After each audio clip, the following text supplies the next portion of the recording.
नमस्कार बच्चों, आज हम करने वाले हैं फ्रांसीसी क्रांति।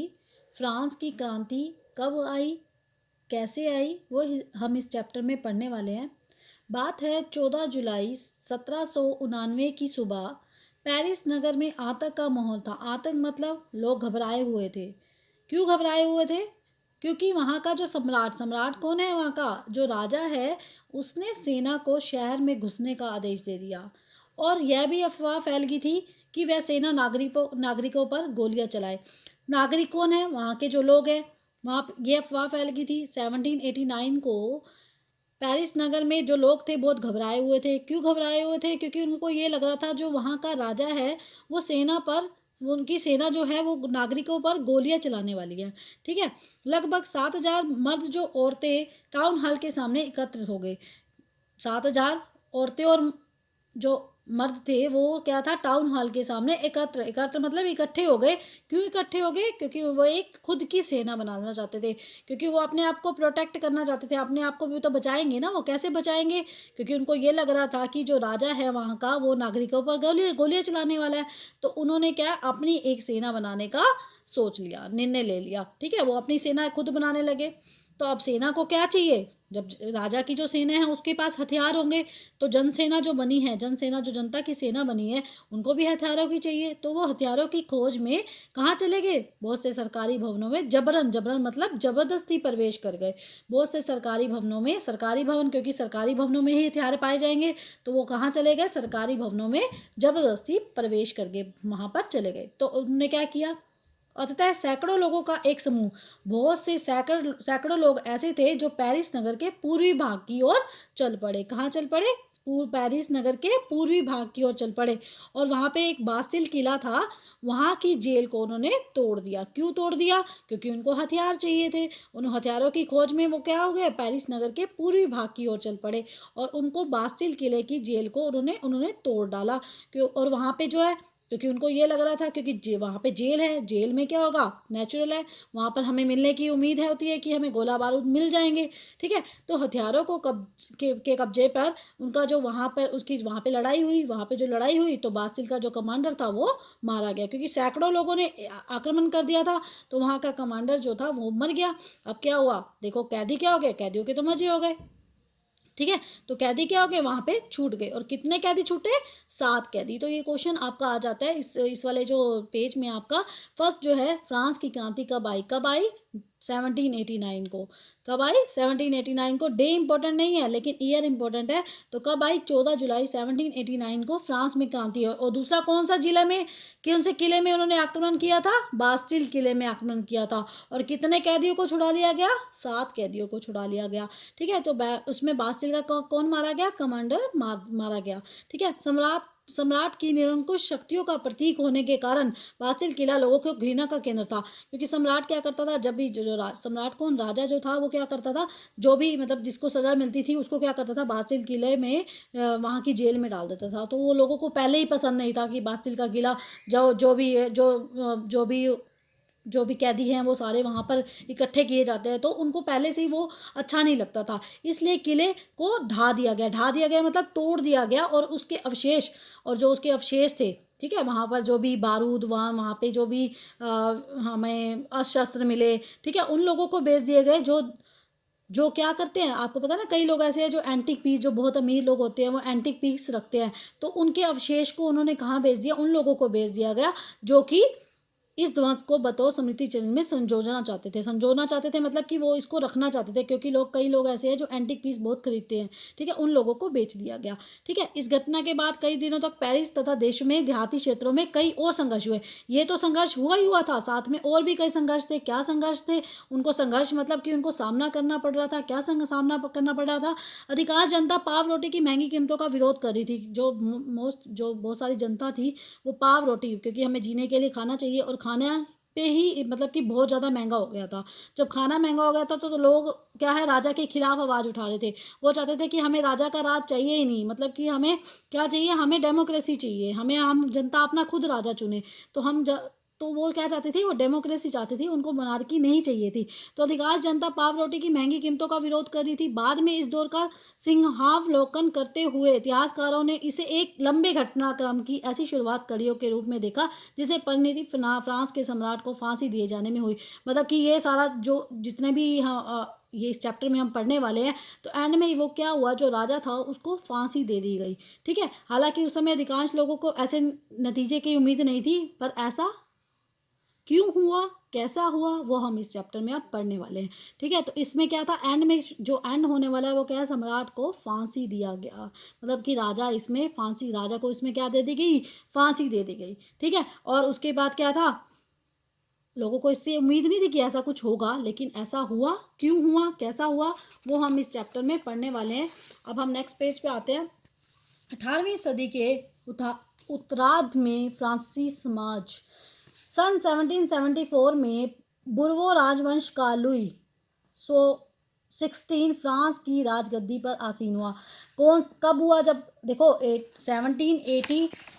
1789 में फ्रांस को क्रांति आई थी, फ्रांस में क्रांति आई थी। ठीक है, 1789 में, लेकिन उसको राजगद्दी पे कब बैठा था, वो 1774 ईस्वी में बैठा था। वो बुर्बो राजवंश का था। वो कौन से राजवंश का था, बुर्बो राजवंश का था। उसका नाम क्या था, लुई 16, राजा का नाम क्या था, लुई 16 फ्रांस की राजगद्दी पर आसीन हुआ। उस समय उसको, उसकी उम्र कितनी थी, 20 साल की थी। उसकी उम्र कितनी थी, 20 साल थी। और उसका विवाह भी हो गया, किससे, ऑस्ट्रिया की राजकुमारी, अब राजा है उसकी राजकुमारी से ही शादी होगी। राजकुमारी से शादी हुई, कि कौन थी राजकुमारी का, क्या नाम था, मैरी एंटोनेट। क्या था नाम, मैरी एंटोनेट से उसका विवाह हो गया। तो इस वाले जो टॉपिक है, ये 3-4 लाइंस के अंदर आपके क्वेश्चन बनते हैं। क्या बनते हैं कि जो फ्रांस की क्रांति हुई थी उस वक्त राजा कौन था, लुई 16 था। ठीक है, उसको फ्रांस की राजगद्दी पे कब बिठाया गया था, 1774 में बिठाया गया था। ठीक है, और उस समय उसकी उम्र कितनी थी, 20 साल की थी। और उसका विवाह किससे हुआ, ऑस्ट्रिया की राजकुमारी मैरी एंटोनेट से हुआ था। ठीक है, राजन के समय जब उसको राजा की गद्दी मिली थी, तो उस समय भी राजकोष खाली पाया गया। क्यों खाली पाया गया, वहाँ जब उसको देखो राजा के पास तो बहुत सारा सामान होता है उसके राजकोष में, मतलब जहाँ पर वो सामान वगैरह रखते हैं या जहाँ पर बहुत सारा पैसा रखते हैं, वो खाली पाया गया जब वो उसको गद्दी पे बिठाया गया था। क्यों पाया गया था, लंबे समय तक चले युद्धों के कारण फ्रांस की वित्तीय संसाधन नष्ट हो चुके थे, क्योंकि लंबे समय तक फ्रांस में युद्ध होते रहते थे और जिससे उनके वित्तीय संसाधन, सारे वित्तीय संसाधन मतलब उनका पैसा वगैरह सब खत्म हो गया था। वर्साय के विशाल महल और राज दरबारों की शानो शौकत बनाए रखने के लिए फिजूल खर्ची का बोझ अलग से था। मतलब कि अब क्या है, अब राजा है, वो शानो शौकत तो दिखाएगा ही दिखाएगा, चाहे उसके पास पैसा हो चाहे ना हो। तो वो फिजूल खर्ची के कारण उसके ऊपर और मतलब कि बोझ बढ़ने लग गया। ठीक है, तो लुई 16 के शासनकाल में फ्रांस ने अमेरिका के 13 उपनिवेशों को साझा शत्रु ब्रिटेन के आजाद कराने की सहायता दी थी। तो लुई 16 ने क्या किया, एक तो पहले से उस पर बोझ था, पहले ही उसको जब वो राजगद्दी पे बैठा था तो पहले ही राजकोष खाली पाया गया था, क्योंकि वहां पे और फजूल खर्ची के कारण उसके ऊपर पहले से बोझ आ गया था। और दूसरा क्या हुआ, लुई 16 के शासनकाल में फ्रांस ने अमेरिका की मदद की। किसने, 13 राज्य, उपनिवेश कौन है, राज्य, एक तरह से राज्य लगा सकते हो। 13 राज्य को बचाने के लिए किसके खिलाफ, अब साझा शत्रु, साझा शत्रु क्या, जो आपका भी शत्रु है और मेरा भी, मतलब फ्रांस का भी शत्रु था और वो अमेरिका का भी शत्रु था। कौन सा वो तो देश था, ब्रिटेन था। ठीक है, से आजाद कराने में सहायता दी थी। तो पहले देखो, पहले उसके राजकोष में कुछ नहीं पड़ा हुआ था, ऊपर से पहले बोझ था। और उसने क्या किया, लुई 16 ने शासनकाल में फ्रांस ने किसकी मदद की, अमेरिका की।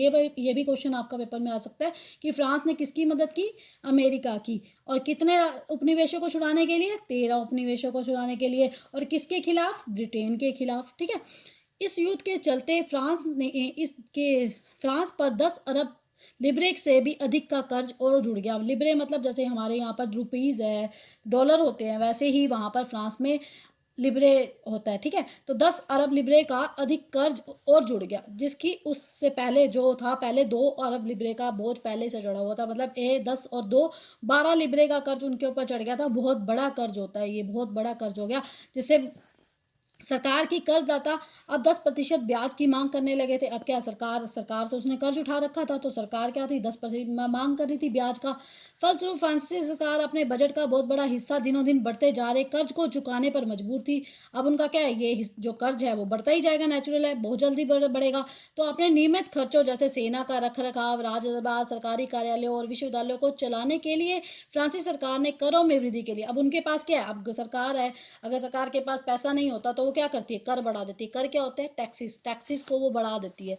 ठीक है, टैक्सेस को बढ़ा देती है, क्योंकि लोग, जनता को, सरकार को, देश को इनकम कहाँ से होती है, हमारी टैक्सेस से होती है। ठीक है, तो टैक्स को बढ़ा देती है, तो उसको और कोई ऑप्शन ही नहीं था उसके पास, तो उसने क्या किया, टैक्स की दर को बढ़ा दिया गया। ठीक है, और ये सब करने के बावजूद भी क्या था, ये कदम भी नाकाफी था, मतलब कि इतना इतना सब कर दिया, इतना कर बढ़ा दिया, लेकिन फिर भी वो अपने कर्ज को चुका नहीं पाई। तो 18वीं सदी में फ्रांसीसी समाज 3 स्टेट में बट गया। ठीक है, अब 18वीं शताब्दी में जो थी क्या, फ्रांसीसी समाज 3 स्टेट में बट गया था, और केवल तीसरे स्टेट से वो कर अदा लेते थे। तीसरे स्टेट से क्यों कर अदा लेते थे, मतलब बाकी देखिए 2 स्टेट से क्यों नहीं लेते थे, वो देखो, ये चीज, ये जो आपका चित्र है इसमें आपको समझ में आ जाएगा। जो प्रथम स्टेट था वो था पादरी वर्ग का। पादरी वर्ग जो चर्च वगैरह चलाते हैं, ठीक है, जैसे हमारे यहाँ पे पंडित लोग होते हैं, वैसे ही चर्च वगैरह में वहाँ पे लोग क्या होते हैं, पादरी लोग होते हैं। ठीक है, द्वितीय स्टेट कौन होते हैं, कुलीन वर्ग। कुलीन वर्ग कौन सा, जनता, मतलब कि जो राजा था उसके रिश्तेदार, वो भी, उनको भी कर चुकाने का कोई राइट नहीं था। मतलब कि सबसे पहले पादरी वर्ग, जो जैसे यहाँ पे हमारे पंडित लोग होते हैं, वैसे ही चर्च में पादरी लोग होते हैं। ठीक है, तो पादरी लोग, उनको कर्ज नहीं दे, उनको उनको कर देने का, मतलब कि उनको कोई भी ऋण देने का अधिकार नहीं था, वो कोई भी अपना कर नहीं चुकाएंगे। उसके बाद कुलीन वर्ग जो था, जो द्वितीय स्टेट के लोग थे, उनको भी वो भी नहीं चुकाते थे। और जो तीसरे स्टेट के लोग थे, वो तीसरे स्टेट में कौन कौन से लोग आते थे, बड़े व्यवसायी आते थे, बड़े बड़े व्यापारी आते थे। ठीक है, अदालती लोग आते थे, कर्मचारी, वकील आदि ये लोग आते थे, जैसे हम किसान और कारीगर, छोटे किसान, भूमिहीन मजदूर, नौकर, इन लोग, ये जो लोग थे, इनको कर देना पड़ता था। ना तो कुलीन वर्ग को, कुलीन वर्ग कौन था, जो राजा के रिश्तेदार थे, जब राजा के रिश्तेदार थे उनको कर देने की जरूरत ही नहीं थी। ऐसे सेम एज किसको, जो सिर्फ तीसरे स्टेट्स को, बड़े व्यापारी जो थे, और वकील थे, कर्मचारी थे, किसान थे, कारीगर थे, उन लोगों को क्या चुकाना पड़ता था, कर्ज चुकाना पड़ता था। ठीक है, उन लोगों को ही कर चुकाना पड़ता था। ठीक है, तो सबसे ज़्यादा इफेक्ट किसको पड़ा, सबसे ज़्यादा इफेक्ट किसको पड़ा, तीसरे स्टेट्स वालों को पड़ा। ठीक है, वर्गों में विभाजित फ्रांसीसी समाज मध्यकालीन सामंती व्यवस्था का अंग बन गया। प्राचीन प्राचीन राजतंत्र पद का प्रयोग समानतः सन 1789 से पहले के फ्रांसीसी समाज एवं संस्थाओं के लिए होता था। चित्र 2 में हम ये पढ़ चुके हैं, सारा चित्र 2 में हमने रीड किया है। फ्रांसीसी समाज की वर्ग व्यवस्था को दर्शाता है। पूरी आबादी में लगभग 90% किसान थे, लेकिन जमीन के मालिक किसानों की संख्या बहुत कम थी। लगभग जो क्या था, फ्रांसीसी समाज में वर्ग व्यवस्था का दर्शाता है। पूरी आबादी में 90% लोग किसान थे, सारी आबादी में, मतलब कि 90% लोग, ये लोग कितने होंगे, पादरी लोग कितने होंगे, कुछ भी नहीं होंगे। कुलीन वर्ग भी कितने होंगे, रिश्तेदार कितने होंगे, कितने भी नहीं। जब से मैक्सिमम लोग क्या थे, वो थे किसान थे। और लेकिन जमीन के मालिक किसानों की संख्या बहुत कम थी, लगभग 60%। जब जमीन में कुलीन, चर्च और तीसरे